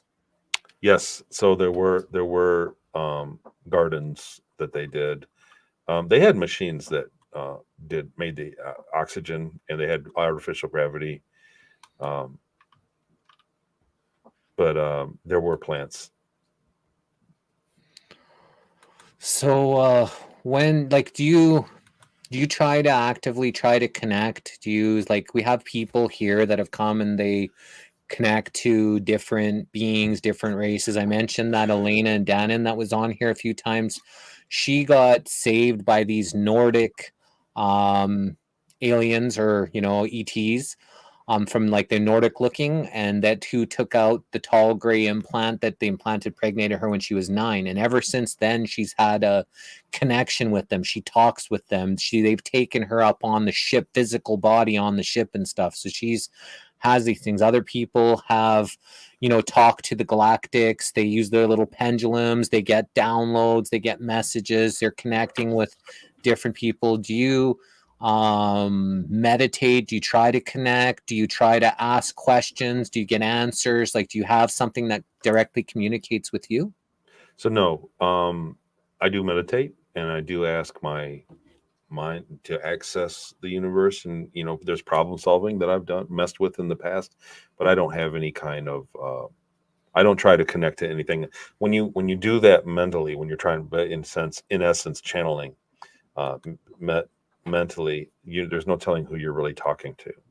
And there's actually quite advanced, the ETs are quite advanced. They genetically modify themselves so that they're very powerful at it. So you can be deceived easily by doing that. So Elena is a different story altogether.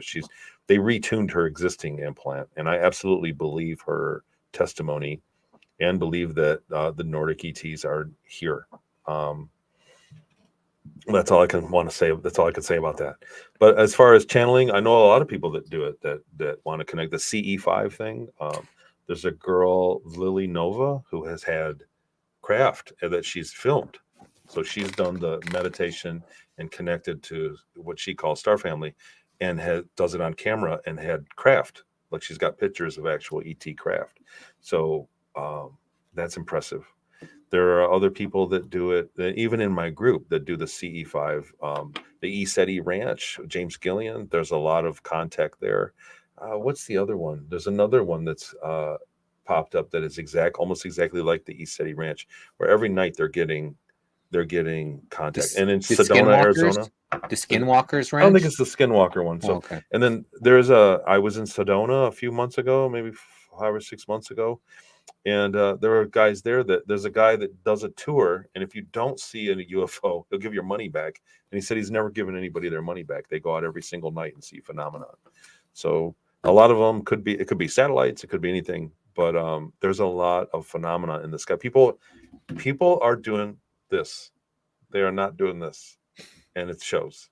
And so that's what I mean. Like, the best thing, I'll tell you the other thing about an astronomy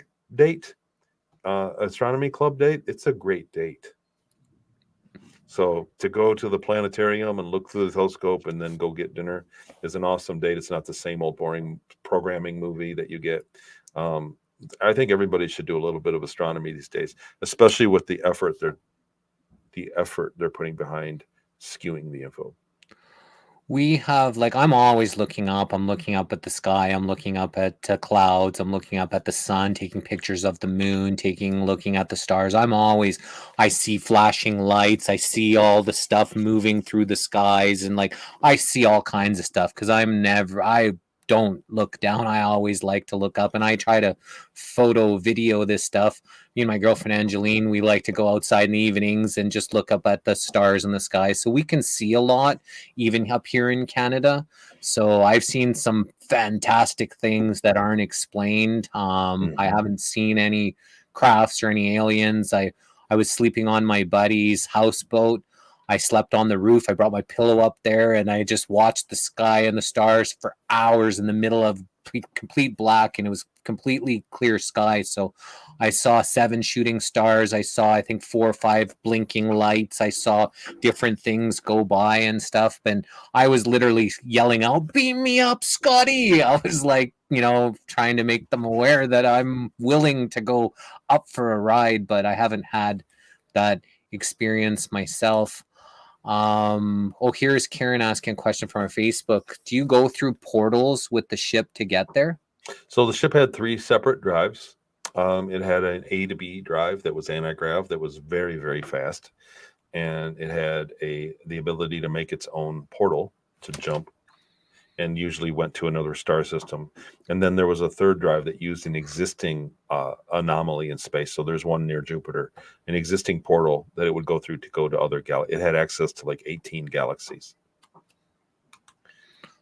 Kate is asking, how much ET presence and activity is submerged under the sea? Because we've had lots of military accounts of people seeing stuff come out from the water, come out from, some of the lakes. I guess maybe it's a lot easier to hide them and hide their ships if they were underground, if they didn't want to make people aware of their presence here. So I'm unaware of any huge underwater bases, but we did access underground bases through the water. So when I was on the ship on my last 3 years there, we would come here, and I hated when we went underwater because the hull would flex. It would pop.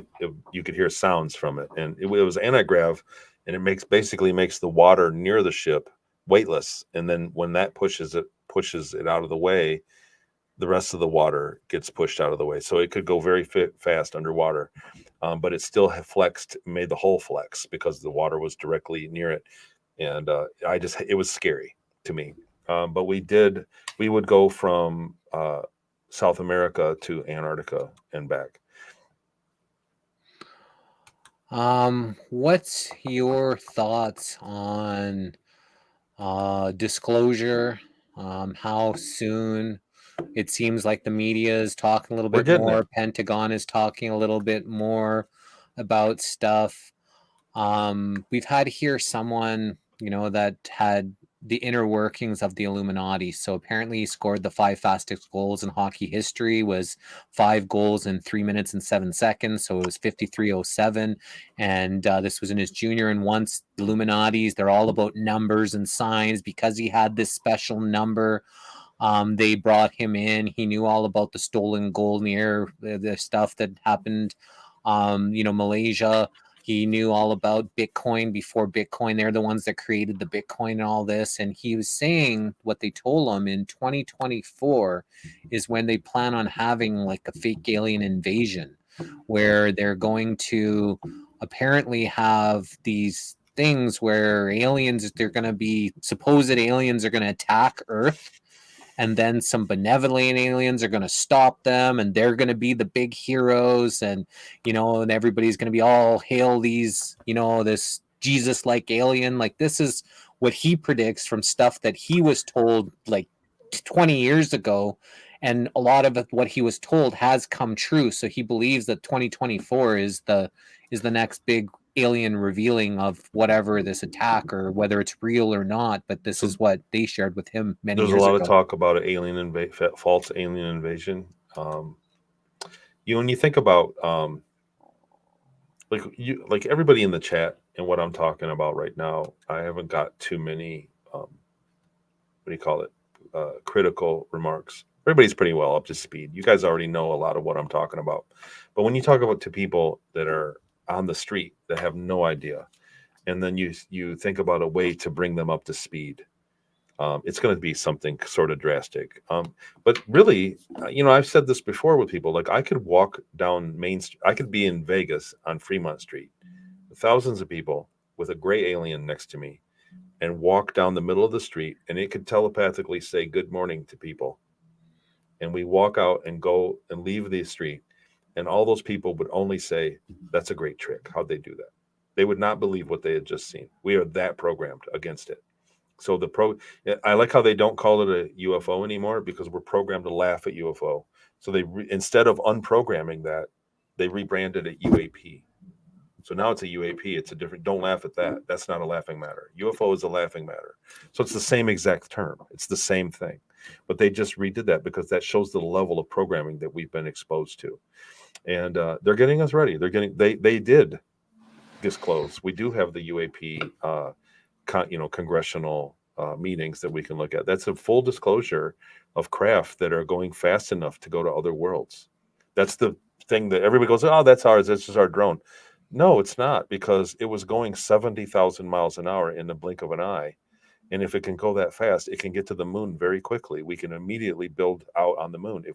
If that is the Russians or the Chinese, then there'd be a huge city on the front of the moon, because that's what that technology represents. That's what the UAP disclosure represents. And it also represents the barrier that academia has always been holding and saying, "Well, no, that's not possible. We can't go there. It's not possible." So now they can no longer say that. They've disclosed and said that that's BS. So academia has been served. They've been put on notice, because now the physicists have to explain how these things are going into the water at 20,000 miles an hour. It's on camera. And they've had a full disclosure of it. So that's the first step. And it's disgusting that people are ignoring this, that they've done this, and people nobody cares. Nobody blinks an eye. They're like back to scrolling on Instagram, TikTok that's the new craze. We are that hypnotized. Yeah.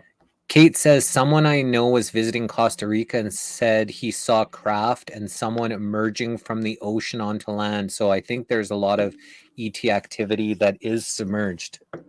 Absolutely. Well, I mean, 2/3 of the world is water. So why not utilize that? And then, like I said, it'd be accessed. If you went down 1,000 feet and had your door to your giant base, underground base, no one would know. And there's a lot of places that never get explored in the ocean. So yeah, it makes perfect sense. But like I said, I don't think they really need that. There's a lot of the world that's not explored still. I mean, it's been explored, but it's not frequented. It'd be very easy to hide things, even in the United States. There's a vast patches of land that nobody travels in ever. Karen's asking, could a person have a vortex around their physical body, and how would one use it? Well, I mean, you do. So it depends on your definition of vortex, but you do. Your heart and your bloodstream. You generate an electromagnetic field around you, and there are things. Gosh, I don't have one here, but there are copper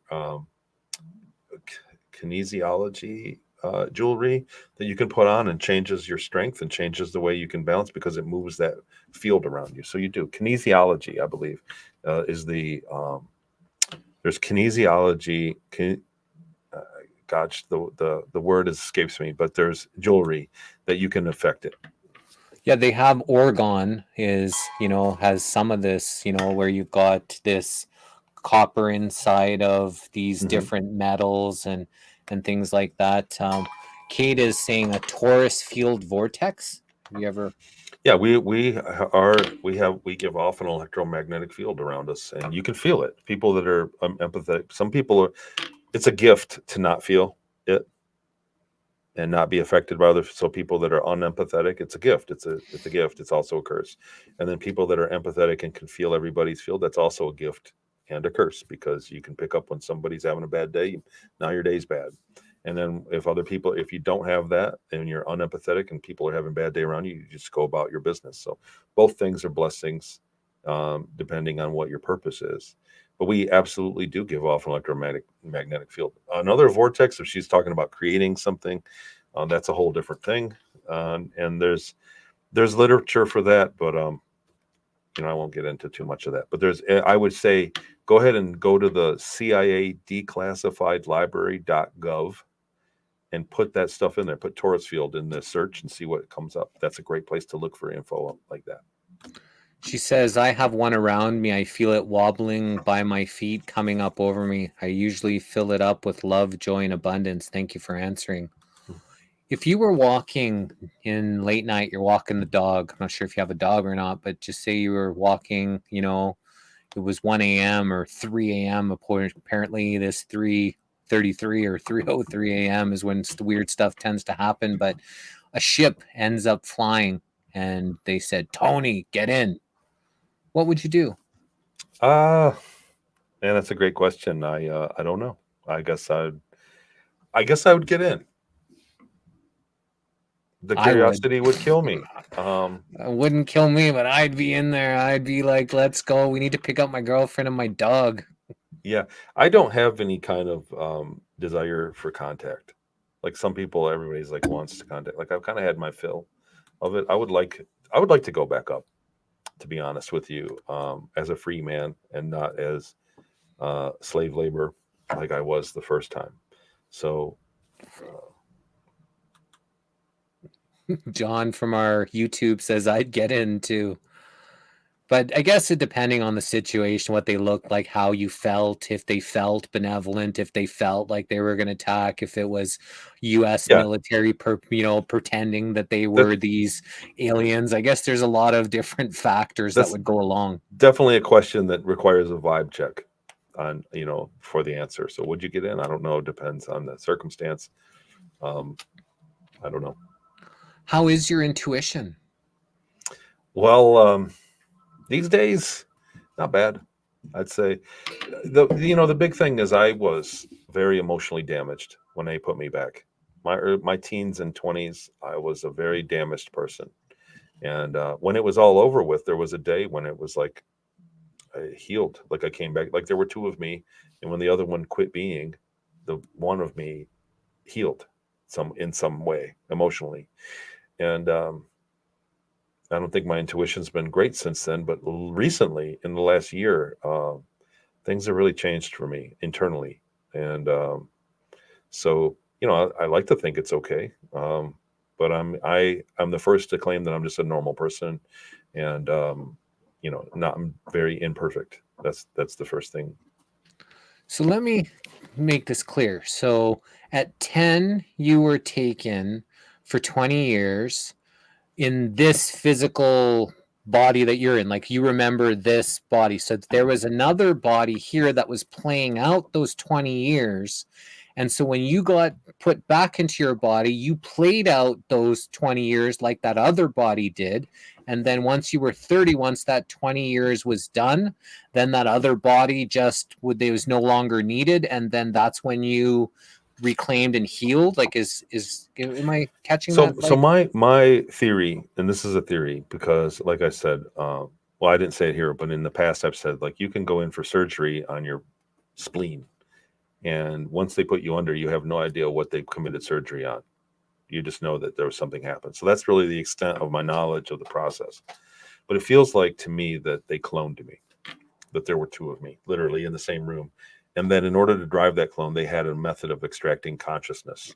In fact, they told me, we want to borrow your consciousness for 20 years. That was the exact term he said. So they used my consciousness and it drove the clone. And then when it was done, it was capped at 20 years. I asked why not 50? Why not 40? They said, well, because with this technique we're using, that anything longer than that, and there's a high risk of when we put you back, you'll have a mental problem. You'll be handicapped. So they capped it at 20. So at the end of 20 years, they put my consciousness back somehow and just killed the other body. And what I'm saying is, in my regular life here in Michigan at the time, I was in Ann Arbor.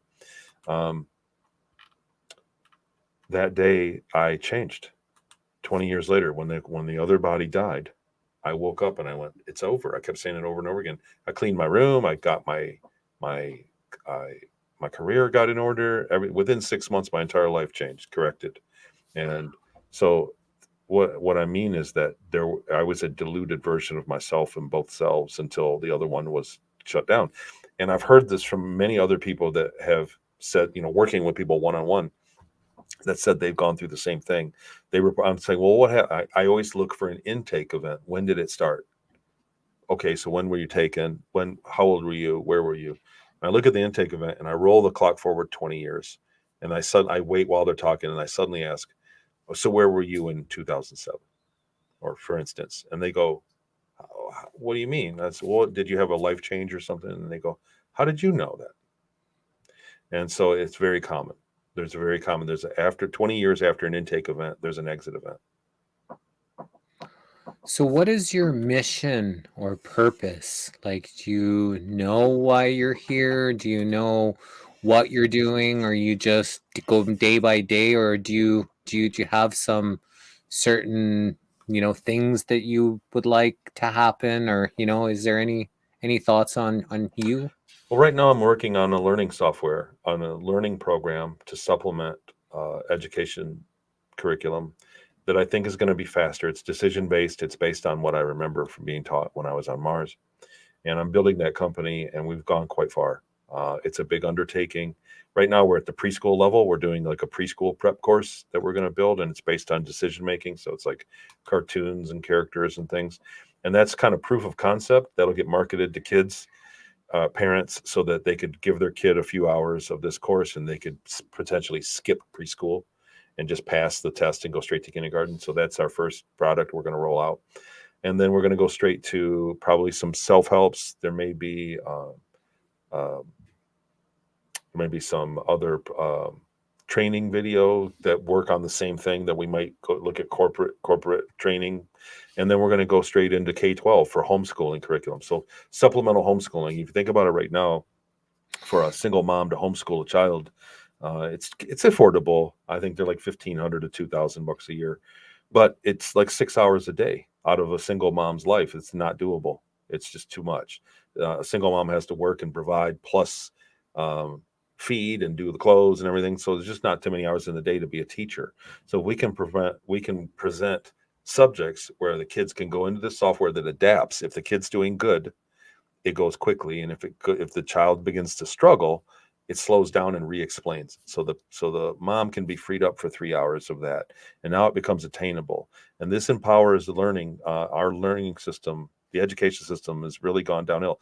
Do you know who dictates? So I presented this in Silicon Valley in San Jose in a tech conference. They said, well, if you were a secret space program experiencer, surely you witnessed some advanced technology coming in front of investors and researchers.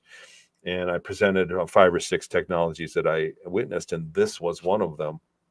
And it fell on deaf ears, and I was really upset about that. But at another conference following that, I did the same presentation, and people were interested, and they said, why don't you head it up? I thought I would just teach the idea and then somebody would run with it. But no, I'm the one that's I'm the one that's heading up the company and doing it. But it's very promising. But as I started to research that, do you know who determines what it takes to be considered a high school graduate globally? The Rockefeller education model, which seems to be their indoctrination put into place. And why you came on deaf ears, I think, is because anything that goes against that Rockefeller model is not really, it's frowned upon, I guess you can say, in the educational world. So I was very interested, and I thought, look, if we're going to make a If we're going to make a high school course, a K through 12, then there's a benchmark. Obviously, that there's a standard. And what I found was, I would thought that right, like you said, it's the Rockefeller model from where it began. But I mean, there's a department, there is an organization that determines what is, this year, because it changes. Next year we learn different things change, textbooks change. And so for that benchmark to determine, and it's global, it's not just the United States, it's for the whole globe. It's Africa, Europe, all of them have the same. It's called SCORM. It's an acronym, SCORM, the SCORM score. And I thought, well, that's probably some college like Yale or somebody, the education department, or the department, the U.S. Department of Education.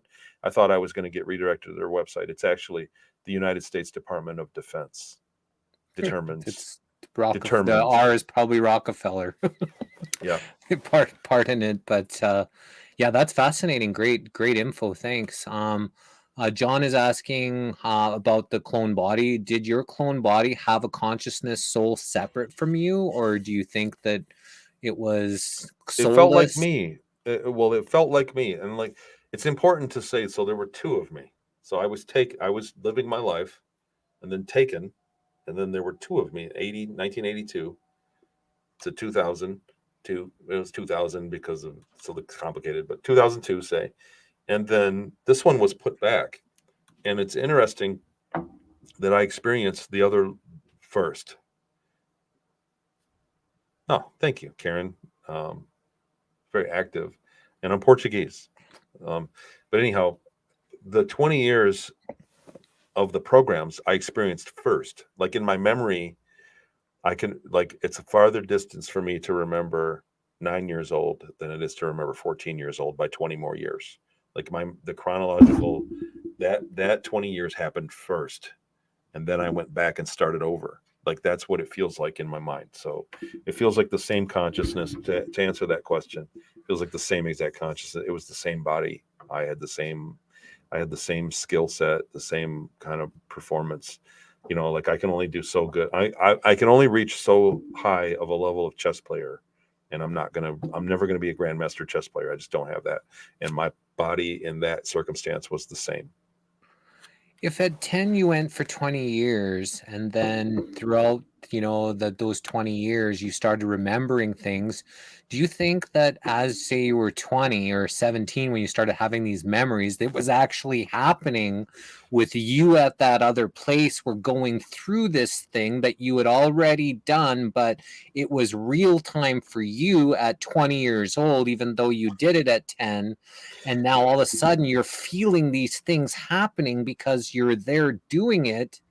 That is exactly the experience. That is exactly what I've theorized, is that it's like a twin, where you have twins, and one of them on the other side of the country breaks their arm, and the other twin is immediately alerted and has a problem with their, what's going on, and they call it, "Are you okay?" Like, it was like that. So yes, that's exactly what I believe, that it was in real time, that there would memory bleed through on intense emotional episodes in real time. So in other words, the clearest memories are the most intense emotional ones. Awesome. And John says, thanks for explaining that. It may help understanding our higher selves. Wow, fascinating. So is there anything that maybe we didn't get to talk about here today that you wanted to share? Well, the episode in the second book, so there's a lot of stuff in here, and it's a collection of short stories that were very vague, very distant memories that didn't have a lot of supporting evidence. The first book, there's evidence. There's places in Peru, the physical places, and then on CERES, and then other testimonies. So there's evidence supporting this, and this is the bulk of it. But this is kind of like, that kind of story is how it goes in order, and it's a life. It's kind of mostly because people were asking for another book, so I stretched every drop of memory I could and got Project STARMAKER out. But it's the sequel, and it's been good, and it's funny. It went to #1 in reincarnation. Amazon put me in reincarnation for that book. But yeah, have a look. I'm available, and through TonyRodrigues.com you can contact me. And thanks. Great to meet everybody in the chat. Some excellent questions, and thanks for having me, Jesse. Yes, brother. And when you do come out with this learning software, please reach out and we'll book you. Awesome. So that way you can promote it to, our audience here. We've got over 100 people here watching live this entire time, and we reach thousands of people. So, the more, ears or eyes that, people can see, the more people that may be interested in some of this. Absolutely. And now home education is getting a lot more utilized in, especially with people with that happened the last 3 years, them wanting to put these breathing inhibitors on people's faces, wanting to inject their children, people finding out about the indoctrination, and it's not about, them teaching their children, it's about indoctrinating them. So I'm firm on, helping to promote anyone that's, helping our children break free from this prison indoctrination that they're being subject to right now. I think maybe the way that people have changed, like we were talking earlier about the hypnosis, how people have changed all as a whole. I think the kids nowadays are recognizing, the kids today are more in touch and have evolved, and they're recognizing the indoctrination and they're just rejecting it. So that's why the scores are going down. They're rejecting the entire experience and they're not getting an education. The scores are absolutely abysmal. There are entire states that are not proficient in reading or math. And so it's because the indoctrination is just not, it's just so dated. So anything is better. And so I'm working, it's a huge undertaking on our end. And it's called Maple Street Learning Incorporated. That's the company. And it's just a huge undertaking. And there are many of them. There are many efforts to revamp education right now. So the idea that you can take control of it and put it in your own home and, with a mixture of many, I think we all should do that. I think we all should educate ourselves from many different sources, not just media. So anyhow, before I go on another rant for an hour. Do you have a mailing list or anything? Because Renee from our Facebook says, I would totally look into this program he is doing. My daughter is a teacher. That's awesome. Like, because this might not come out for months or a year, so say, she's interested. If she subscribed, could you send you an email? Just say, hey, when your thing comes out, do you collect emails like that, or do you have You a could do mailing that. list? You could email me at Tony@maplestreetlearning.com. You could do that and say, hey, I'm interested. So that's the company email, Tony@maplestreetlearning.com. But it's right now we're into the preschool, like I said, a preschool curriculum, and it's to build. There's a lot of things that are getting built around that. Yeah, that's it. And so we're still in development. It's going to be some time. It's going to be a year or two before we get a viable thing, and then we're going to have. There are funding challenges that'll happen and an expansion that built it into a K through 12, and it may take a few other shapes, but the idea is that this method of teaching is 10 to 20% faster, that it's a faster way to retain knowledge. And so we're working really hard on it. Wonderful. Well, thank you so much for your time. Thanks for sharing your experience. Thanks for having the courage to talk about some of these things that I'm sure you've felt the resistance over the years. And there's been a price for sure. And you just be having the courage to come out and just talking about this experience and things. It not only helps other people to connect their own dots, but maybe give them courage to be able to share their experiences where they've been shut off from the world because of how they've been treated by trying to share this kind of information with other people. The more people that are courageous just helps other people be courageous. So, salute to you there, brother.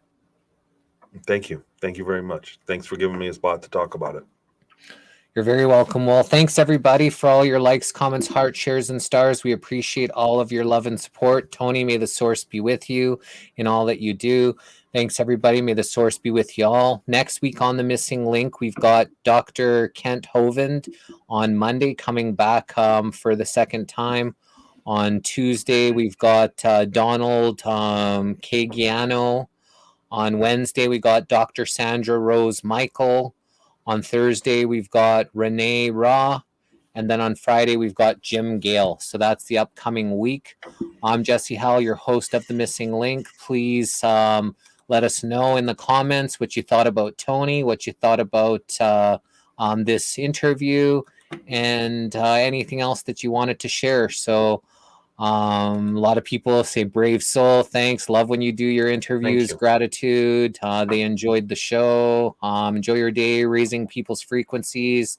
Everybody, thanks again. May the source be with y'all, and we'll see you next time we see you back on the Missing Link. Love y'all. And Stampede just started here in Calgary, Canada, where we're at. So yeehaw to the Stampede, and have a nice week. So sending blessings to you all. Love y'all, and we'll see you next time we see you. Bye, Tony. Bye.